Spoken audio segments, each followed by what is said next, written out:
Mesdames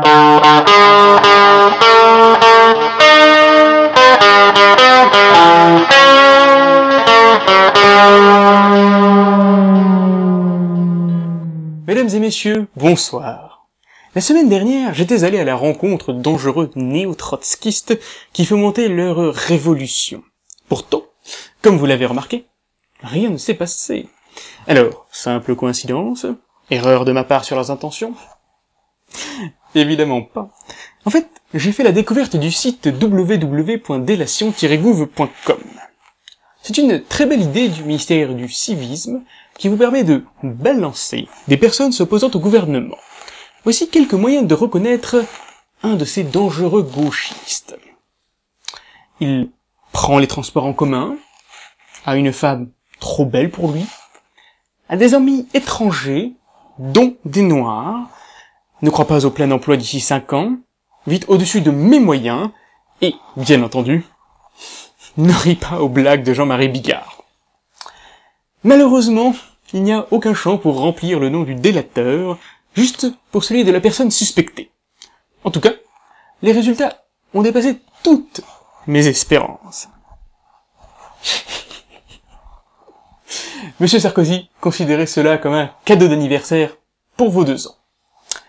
Venons-en au titre de cette semaine. Nicolas Sarkozy depuis 2 ans à l'Élysée, mieux que les 100 premiers jours d'Obama. La femme de Berlusconi demande le divorce. Et encore un domaine où notre président a été le premier. Villepin, candidat pour 2012. Monsieur Galouzeau, pour être candidat, il vous manque juste une chose. Un parti. Enfin, élection européenne, l'UMP entre en campagne. Bientôt Sarkozy président de l'Europe. Et donc, à la une, après seulement 2 années de présidence, Nicolas Sarkozy a changé la France. Souvenons-nous de son programme.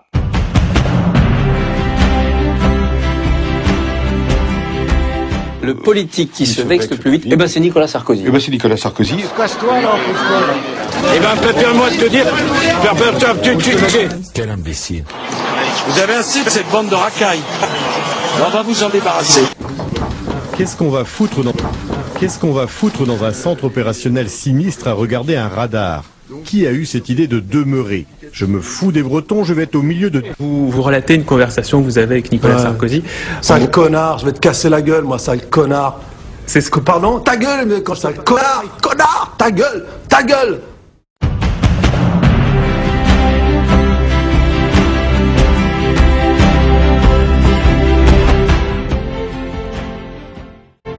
Ah, que de bons moments.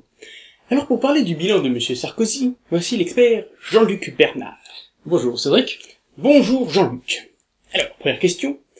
Comment qualifieriez-vous le bilan de Nicolas Sarkozy? Remarquable ou historique? Pardon? Pas du tout. Le bilan de Monsieur Sarkozy est très critiqué. Vous avez des noms?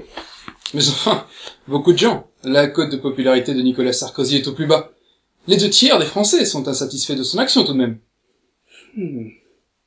2/3 des Français, vous dites. Ça va faire beaucoup. Mais d'où tenez-vous ces informations? Mais de partout, enfin, de graves problèmes persistent. La crise s'accentue, le chômage augmente. Sur la crise, j'ai ma propre théorie. Elle a été fomentée par la Chine communiste. Regardez. Les Chinois achètent en masse des actions américaines. Le marché surchauffe, crise. Les Américains s'endettent, la Chine rachète leurs dettes, la Chine contrôle l'Amérique, et l'Europe est encerclée. Mais enfin, pas du tout.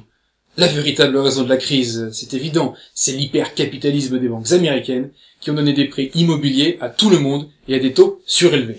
Hypercapitalisme. Mais ça n'existe pas. D'ailleurs, Monsieur Sarkozy a une solution toute trouvée contre la crise. Le travail. J'étais aux manifestations du 1er mai, la fameuse fête du travail. Eh bien, je n'ai vu personne travailler. Mais enfin, justement, les gens n'ont pas de travail. Et bien qu'ils en trouvent. Mais enfin, on ne peut pas dire ça. Sortez un petit peu du 16e arrondissement et allez voir la France d'en bas. Écoutez, je suis allé récemment en banlieue. À Neuilly, pour tout vous dire. Des gens très bien. Je n'ai eu aucun problème. Neuilly. Mais allez à Villiers-le-Bel ou Sarcelles. là, vous verrez. Monsieur Sarkozy, monsieur, ne s'est plus rendu dans les cités depuis son élection. Pourquoi irais-je? Sarkozy. Mais enfin, depuis qu'il est président, il ne pense plus qu'à une seule chose, le rester. Et vous imaginez si Ségolène était présidente? La devise de la France serait devenue libertude, égalitude, bravitude. Alors là, vous savez bien conseiller, elle aurait pu nous surprendre. En tout cas, il y en aurait bien un qui nous aurait pas surpris. C'est Bayrou. Bon alors là, je suis d'accord, lui, bien conseillé ou pas. Je suis heureux de voir qu'il vous reste un peu de bon sens. Merci Jean-Luc. Merci Cédric.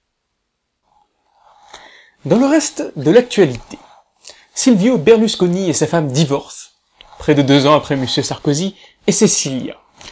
La femme de Berlusconi, Veronica Lario, aurait déclaré ne pas pouvoir rester aux côtés d'un homme qui fréquente des mineurs. La mineure concernée est Noemi Letizia, jeune mannequin qui a fêté ses 18 ans en présence de Silvio.